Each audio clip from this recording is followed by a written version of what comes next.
Pierre Licia, vous êtes élu du 18e arrondissement de Paris. Juste pour l'anecdote, vous vivez non loin de ce qui s'est passé samedi soir, de cet immeuble. Vous auriez pu assister à la scène et vous allez nous dire que finalement, gravir, escalader la façade de cet immeuble, c'était pas une mince affaire. C'était pas une mince affaire, effectivement. Moi, j'habite à quelques centaines de mètres de l'immeuble en question. Samedi soir, j'étais à une terrasse de café dans le quartier. Donc, effectivement, j'aurais pu assister à la scène. Et je passe très régulièrement devant cet immeuble, devant cette façade. J'y suis encore repassé ce matin. Et pour y avoir, du coup, regardé avec un peu plus d'attention, on ne se rend pas compte nécessairement sur les images qui ont été diffusées. Mais c'est vrai que la façade est extrêmement vertigineuse et que ne serait-ce que de grimper au niveau du trottoir, même pour atteindre le premier balcon, puis ensuite les suivants, ça demande un effort quasi surhumain. Et en tout cas, on peut saluer la prouesse et le courage de Mamoudou Gassama qui en une quarantaine de secondes, a réussi à atteindre le 4e étage. C'est juste assez époustouflant pour le coup. Vous rejoignez l'avis de Frédéric Sicard qui dit que finalement c'est une exception. Vous qui justement alertez régulièrement sur la situation de la porte de la Chapelle, qui est selon vos mots la porte de l'enfer, avec tous ces migrants qui sont massés à cette porte de la Chapelle où eh bien, il y a la délinquance, la prostitution et surtout la drogue. Alors il y a plusieurs sujets. D'abord, je pense que c'est pas moi le juriste, mais je pense que il faut se garder de toujours vouloir légiférer à partir de cas particulier et encore plus sous le coup de l'émotion.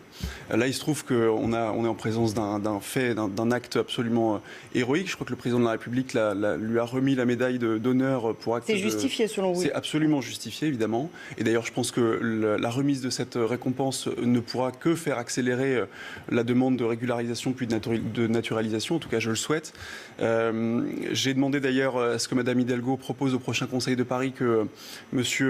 Mamoudou Gassama soit fait citoyen d'honneur de la ville de Paris, dans le même esprit que la mairie de Montreuil, puisqu'il s'agit là d'un enfant de Paris qui a été sauvé. Donc c'est pas rien de le dire.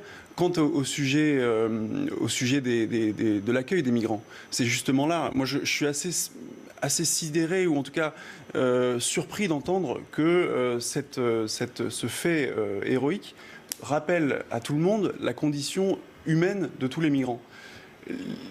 C'est quand même extraordinaire qu'il faille attendre ça pour le redécouvrir. Non, les migrants sont tous des humains.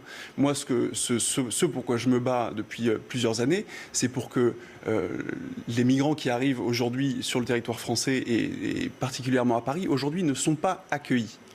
Et la France doit se donner les moyens d'accueillir ces personnes-là.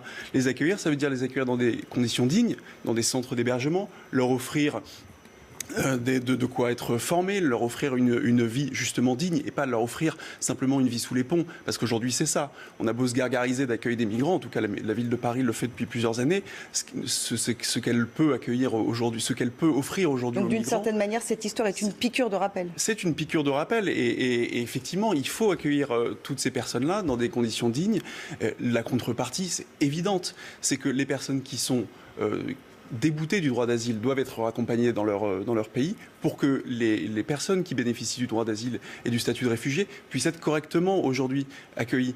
Aujourd'hui, ce n'est pas le cas. On a des personnes qui sont réfugiées, qui sont demandeurs de droit d'asile, qui ont le statut de demandeur d'asile et qui vivent encore sous les ponts. C'est pas ça un accueil digne, et en tout cas, c'est pas ce que la France doit pouvoir leur offrir.